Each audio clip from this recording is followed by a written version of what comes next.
हमारे खुदावंद यस्सु की अंजील मुकद्दस यूहन्ना के मुताबिक उसका 3 बाब पहली 8 आयत। उस वक्त फरीसियों में से एक शख्स निकोदेमस नामी यहूदियों का एक सरदार था। वो रात के वक्त यस्सु के पास आया और उससे कहा कि रब्बी, हम जानते हैं कि तू खुदा की तरफ से उस्ताद होकर आया है, क्योंकि जो निशान तू दिखाता है कोई दिखा नहीं सकता जब तक खुदा उसके साथ ना हो।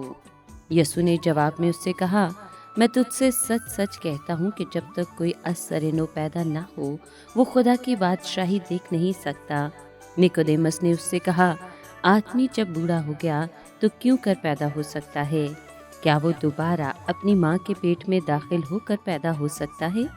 यीशु ने जवाब दिया कि मैं तुझसे सच सच कहता हूँ कि जब तक कोई पानी और रूह से पैदा ना हो वो खुदा की बादशाही में दाखिल नहीं हो सकता।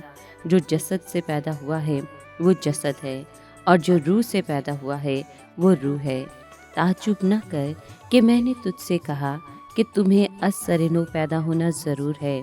हवा जिधर चाहती है चलती है और तू उसकी आवाज़ सुनता है, मगर नहीं जानता कि वो कहाँ से आती और कहाँ जाती है। हर वो जो रूह से पैदा हुआ ऐसा ही है।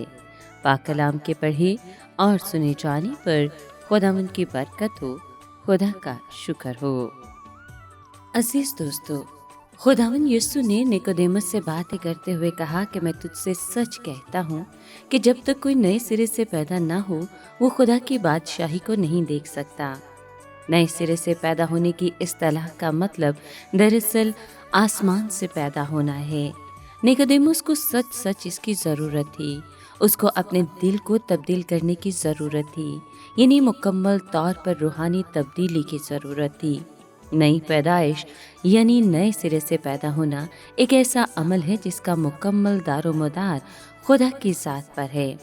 इस अमल में जो शख्स ईमान लाता है उसे अब्दी जिंदगी अता की जाती है। जब कोई शख्स निजात पाता है तो वो नए सिरे से पैदा होता है, उसकी रूहानी तौर पर तजदीद होती है और नई पैदाइश उसे ये हक बख्शती है कि वो खुदा का फर्जंद कहलाए। यीशु मसीह पर जिसने सलीब पर जान देकर गुनाह का कफारा अदा किया, ईमान लाने का मतलब नए सिरे से पैदा होना है। इसलिए अगर कोई मसीह में है तो वो नया मखलूक है। पुरानी चीज़ें जाती रहीं, देखो वो नई हो गईं।